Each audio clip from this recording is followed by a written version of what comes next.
mais um dia de leitura de Dom Casmurro. Estamos aqui começando hoje o capítulo 40. Vídeo 15, já estamos no vídeo 15. Acho que estamos na metade. Vamos lá? Bom, uma égua. Ficando só, refleti algum tempo e tive uma fantasia. Já conheceis as minhas fantasias. Contei-vos a da visita imperial, disse-vos a desta casa do Engenho Novo, reproduzindo a de Mata-Cavalos. A imaginação foi a companheira de toda da minha existência. Viva, rápida, inquieta, alguma vez tímida e amiga de empacar. Às vezes delas capaz de engolir campanhas e campanhas, correndo. Creio haver lido em Tácito que as éguas íberas concebiam pelo vento. Se não foi nele, foi noutro autor antigo, que entendeu guardar essa crendice nos seus livros. Neste particular, a minha imaginação era uma grande égua íbera.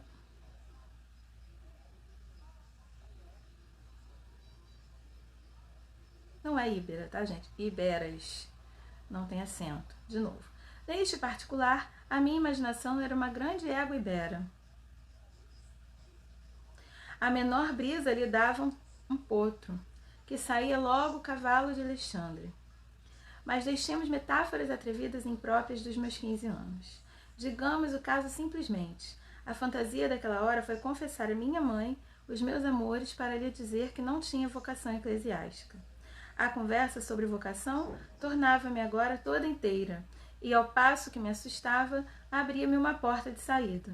Sim, é isto, pensei. Vou dizer à mamãe que não tenho vocação, e confesso o nosso namoro. Se ela duvidar, conto-lhe o que se passou outro dia. O penteado, o resto. Bom, sobre a imaginação de Bentinho, né? Ele se fala aqui, né? Quando reproduziu a casa, né?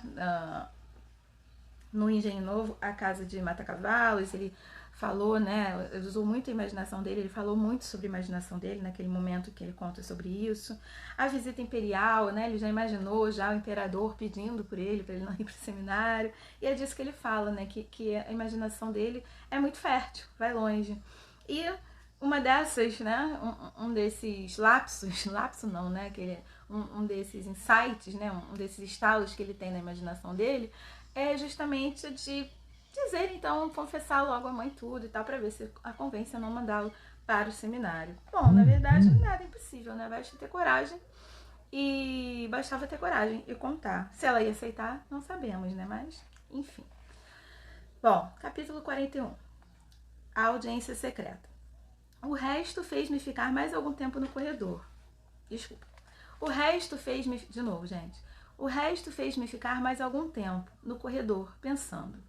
Vi entrar o doutor João da Costa e parou-se logo o voltarete do costume. Minha mãe saiu da sala e, dando comigo, perguntou se acompanhara Capitu. Não, senhora. Ela foi só. Sim. Não, senhora, ela foi só. E quase investindo para ela. Mãe, eu queria dizer uma coisa. Que é? Toda assustada, quis saber o que é que me doía. Se a cabeça, se o peito, se o estômago, e apalpava minha testa para ver se tinha febre. Não tenho nada, não, senhora. Mas então o que é? É uma coisa, mamãe, mas escute, olhe, é melhor depois do chá. Logo, não é nada mal. Mamãe assusta-se por tudo, não é coisa de cuidado. Não é moléstia? Não, senhora. Isso é volta de constipação. Disfarças para não tomar suadouro, mas tu estás constipado. Conhece-se pela voz. Tentei rir, para mostrar que não tinha nada. Nem por isso permitiu adiar a confidência. Pegou em mim, levou-me ao quarto dela, acendeu vela e ordenou-me que lhe dissesse tudo. Então eu perguntei-lhe, para principiar, quando é que ia para o seminário. Agora é só para o ano, depois das férias. Vou para ficar? Como ficar? Não volto para casa? Voltas aos sábados e pelas férias. É melhor. Quando te ordenares padre, vens morar comigo. Enxuguei os olhos e o nariz. Ela afagou-me. Depois quis repreender-me, mas creio que a voz lhe tremia.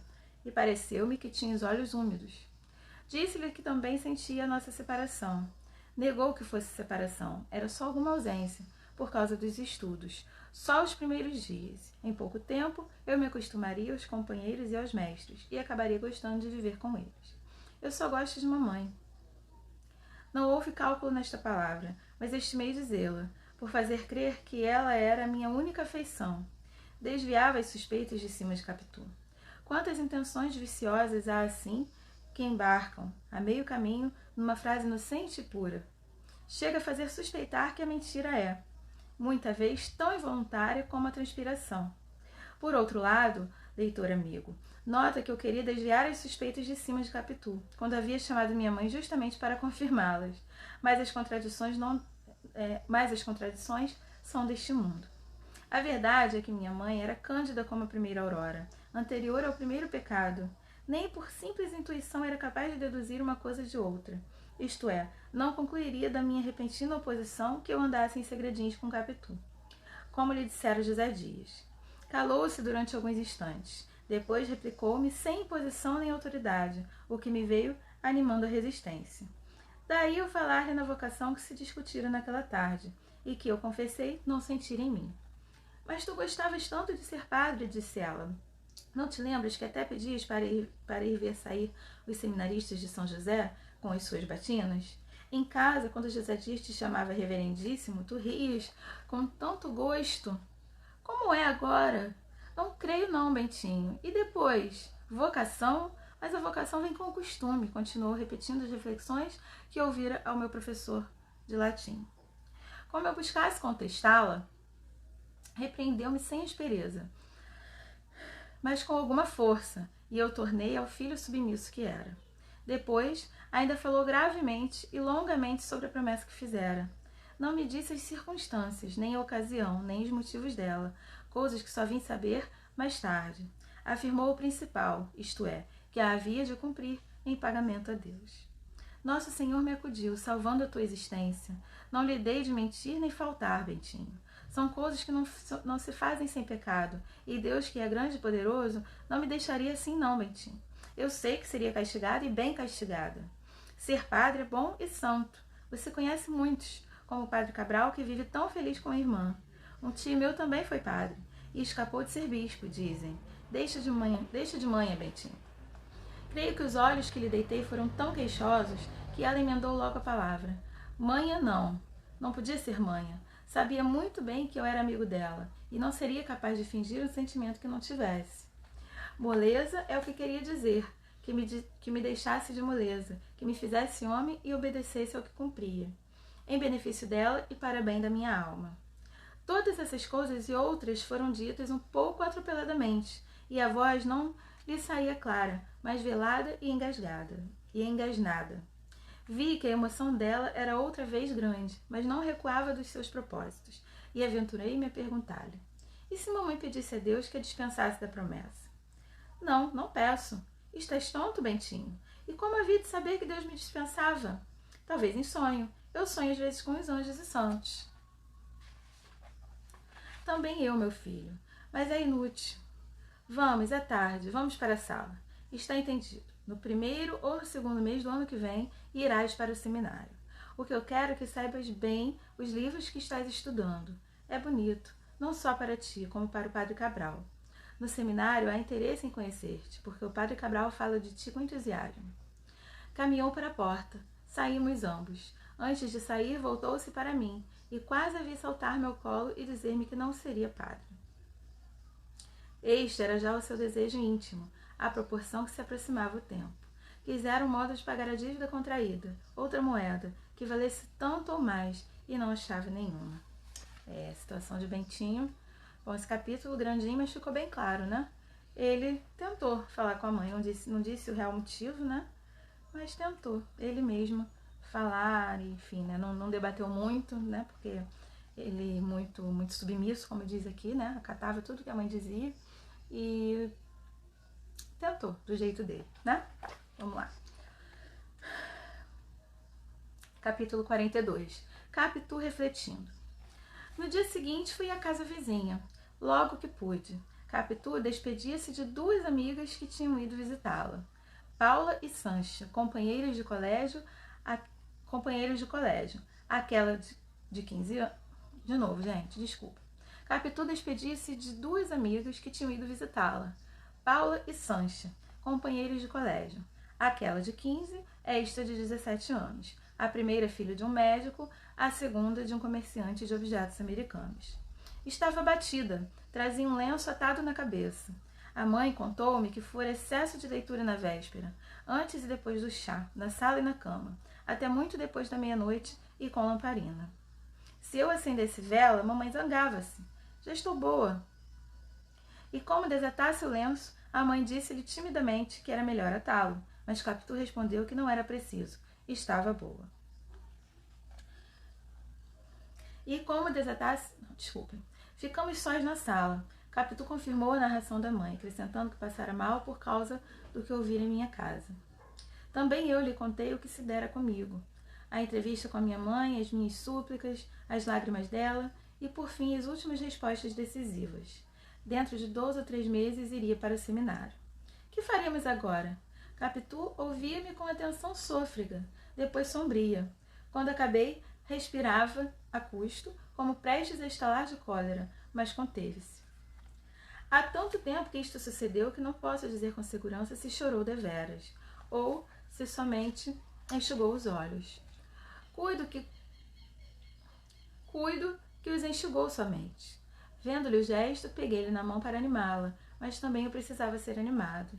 Caímos no canapé e ficamos a olhar para o ar. Minto, ela olhava para o chão. Fiz o mesmo, logo que havia sim, mas eu creio que Capitu olhava para dentro de si mesma, enquanto eu fitava deveras o chão. O ruído das fendas, 2 moscas andando e um pé de cadeira lascado. Era pouco, mas distraía-me da aflição.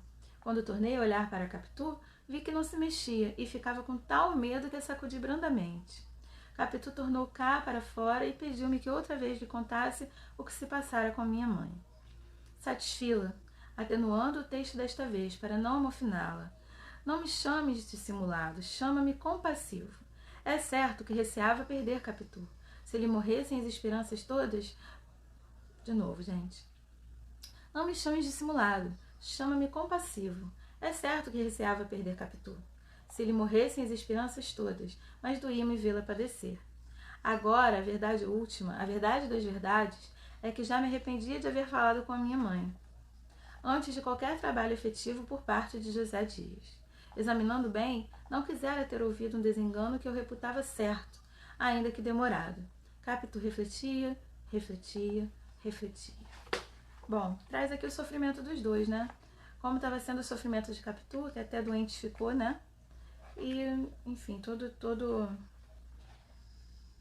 esse anseio, basicamente focado em Capitu, né? Tal reflexão trouxe mal à saúde dela, né? Vamos prestar atenção aqui, gente. Eu quero fazer uma observação, tá? A respeito do início desse capítulo. No dia seguinte, fui à casa vizinha, logo que pude, né? Casa vizinha, casa de Capitu, beleza. Capitu despedia-se de amigas, aí aqui ele coloca, né, entre colchetes 2, para nós sabermos, né, que quantas amigas eram. Despedia-se de 2 amigas que tinham ido visitá-la, Paula e Sancha. Ele não vai parando e explicando quem é, ele gosta de explicar sempre, né, quem são as pessoas, ele sempre que pode ele dá as descrições, características, né, enfim, mas ele aqui...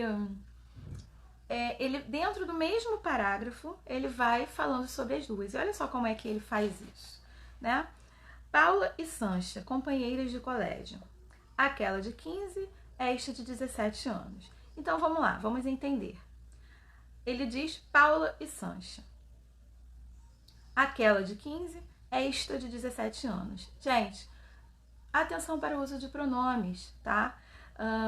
Quem tá lá na plataforma Interpretando o Mundo, na parte de gramática, tem toda a explicação sobre pronomes, tá? Só para localizar vocês. Mas, dando uma explicação rápida aqui, quando nós encontramos os pronomes demonstrativos, né? Usando aqui os pronomes que ele usou, né?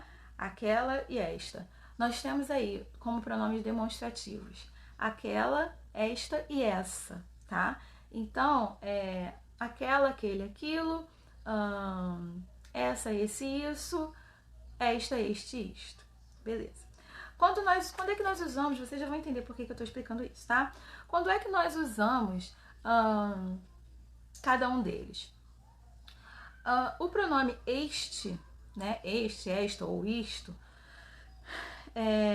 essa forma, né, desse pronome demonstrativo, ela é usada quando o objeto ou a pessoa de quem eu estou falando está perto da pessoa, está perto de mim, está perto da pessoa que está falando. Então, se eu digo assim, este livro é laranja. Este livro é laranja. Você já sabe que se eu usei este, o livro está perto de mim, da pessoa que está falando, tá? Este livro é laranja. Agora, se eu estou falando com você, você está com esse livro na mão e eu vou falar desse livro com você, né? Eu vou usar a mesma frase, tá? Eu vou dizer que esse livro é laranja. Por quê? Porque o livro dessa vez está perto da pessoa com quem eu estou falando. Ele não está perto de mim, ele está perto de você. Então eu digo que esse livro é laranja, tá? Agora, se o livro, ele não está perto nem de mim, nem de você, ele está longe de nós dois, né? Está longe da pessoa que está falando e longe da pessoa com quem eu estou falando, nós usamos o aquele livro é laranja, tá? Então, este está perto de quem fala, esse está perto da pessoa com quem se fala, da pessoa que está ouvindo, né? Enfim, e aquele longe de todo mundo. Só que isso também vale para... deixa eu ver aqui para eu não confundir vocês, tá? Isso também vale, esse uso também vale dentro de uma frase. Ele usou essa mesma lógica dentro da frase, quando ele fala: duas amigas tinham ido visitá-la, Paula e Sancha, né? Paula, vamos imaginar, Paula e Sancha, companheiros de colégio. Aquela de 15, esta de 17 anos. Então, aquela, ele quis dizer o quê? A que está mais longe. A que está mais longe é o nome que ele falou primeiro, então está mais longe. Paula, né? Aquela de 15, esta de 17 anos. Ele usou a mesma lógica, tá? A primeira, quem é a primeira? Qual foi o primeiro nome que ele falou? A primeira, filha de um médico. A segunda, de um comerciante de objetos americanos, tá? Então, é importante vocês observarem essas coisas, porque para o entendimento desse trecho, você precisa entender essa ordem, esse uso dos pronomes demonstrativos, tá? Então, né? Tanto ele usou aqui o aquela e o esta. Ele usou a ideia de que a outra está longe e que uma está longe e a outra está bem perto, como se fosse perto dele, né? Perto de quem está lendo. Não, perto dele, na verdade. Então, aquela de 15, esta de 17 anos. A primeira, filho do médico, a segunda, comerciante. Então, essas são coisas que vocês precisam prestar atenção para entender determinados trechos dentro de um texto, tá? Então, prestem bastante atenção, tá? Vocês, meus alunos, por isso que eu coloquei lá, né? Quem entrou agora no curso está tendo acesso ao curso completo de português. Mas antes, de qualquer forma, eu já tinha colocado lá no módulo de gramática as classes gramaticais. Então, elas não estão lá à toa. É muito importante que você conheça. Pronomes é uma dessas classes e eu explico tudo isso lá, tá? Deixa eu ver se eu tenho mais alguma coisa para observar aqui. Acho que não. Deixa eu ver qual é o tamanho do próximo capítulo. Vamos para o próximo. Dá para ler sem ficar tão grande. Capítulo 43. Você tem medo? De repente, cessando a reflexão, fitou em mim os olhos de ressaca e perguntou-me se tinha medo. Medo? Sim, pergunto se você tem medo. Medo de quê? Medo de apanhar, de ser preso, de brigar, de andar, de trabalhar. Não entendi. Se ela me tem tido, simplesmente... Desculpe. Não entendi. Se ela me tem dito, simplesmente, vamos embora, pode ser que eu obedecesse ou não. Em todo caso, entenderia. Mas aquela pergunta, assim, vaga e solta, não pude atinar o que era. Mas não entendo de apanhar? Sim. Apanhar de quem? Quem é que me dá pancada? Capitu fez um gesto de impaciência. Os olhos de ressaca não se mexiam e pareciam crescer. Sem saber de mim e não querendo interrogá-la novamente, entrei a cogitar de onde viriam pancadas e por quê, e também por que é que seria preso e quem é que me havia de prender. Vale-me Deus, vi de imaginação o aljube, uma casa escura e infecta. Também vi a presiganga, o quartel dos barbonos e a casa de correção. Todas essas belas instituições, está falando já da imaginação dele, ele imaginando tudo, né? Se imaginando as situações que ela falou. Todas essas belas instituições sociais me envolviam no seu mistério, sem que os olhos de ressaca de Capitu deixassem de crescer para mim, a tal ponto que as fizeram esquecer de tudo. O erro de Capitu foi não deixá-los crescer infinitamente, antes de diminuir até as dimensões normais e dar-lhes um movimento de costume. Capitu tornou o que era, disse-me que estava brincando, não precisava afligir-me, e com um gesto cheio de graça bateu-me na cara sorrindo e disse, medroso, eu? Mas não é nada, Bentinho, pois quem é que há de dar pancada ou prender você? Desculpe que hoje estou meio maluca, quero brincar. E... Não, Capitu, você não está brincando. Nesta ocasião, nenhum de nós tem vontade de brincar. Tem razão, foi só maluquice. Até logo. Como até logo? Está me voltando a dor de cabeça. Vou botar uma rodela de limão nas fontes. Fez o que disse e atou o lenço outra vez na testa. Em seguida, acompanhou o meu quintal para se despedir de mim. Mas, ainda aí nos detivemos por alguns minutos, sentados sobre a borda do poço. Ventava. O céu estava coberto. Capitu falou novamente da nossa separação, como de um fato certo e definitivo. Por mais que eu, receoso disso mesmo, buscasse agora razões para animá-la. Capitu, quando não falava, riscava no chão, com um pedaço de taquara, narizes e perfis. Desde que se metera a desenhar, era uma das suas diversões. Tudo lhe servia de papel e lápis. Como me lembrassem os nossos nomes abertos por ela no muro, quis fazer o mesmo no chão e pedi-lhe a taquara. Não me ouviu ou não me atendeu. Bom, gente, vou parar por aqui hoje, tá? Bom, o que chamou atenção aqui, né? Bentinho, olha só, né? Não alcançou o pensamento de Capitu. Capitu, quando pergunta aqui, quando perguntou aqui se ele tem medo, e depois ela diz, né? Medo de apanhar, de ser preso, de brigar, de andar, de trabalhar. Depois ela não explica por que falou isso e ele não entendeu, tadinho. Mas vocês entenderam por que ela perguntou isso? Bentinho tinha medo, ele era muito submisso à mãe dele, né? Ele era muito submisso.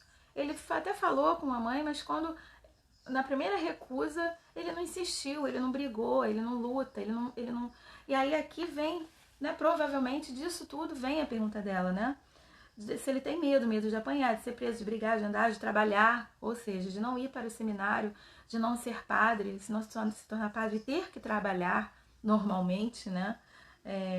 Como se os padres não trabalhassem, medo de ser preso, né? Como se ele brigasse, se fosse contra a mãe, isso fosse acarretar, né, na prisão dele, medo de apanhar, de brigar, de andar, ou seja, de tudo. De que ele tem medo, afinal, que não briga pelo que ele quer? É disso que vem a pergunta de Capitu e ele não consegue alcançar, né? Não sei se no próximo capítulo ele vai falar sobre isso. Ele vai, enfim, cair a ficha a respeito disso. Mas é o que toda a carga que veio dentro da pergunta de Capitu. Ela simplesmente conclui, né? Por fim, ri, sorri e diz medroso. E finge que tá brincando, mas ele sabe que não. Apesar de eu não ter alcançado o teor, né, daquela pergunta. Por quê daquela pergunta? Daqui pra frente a gente vai ver se ele alcançou ou não, né? Enfim.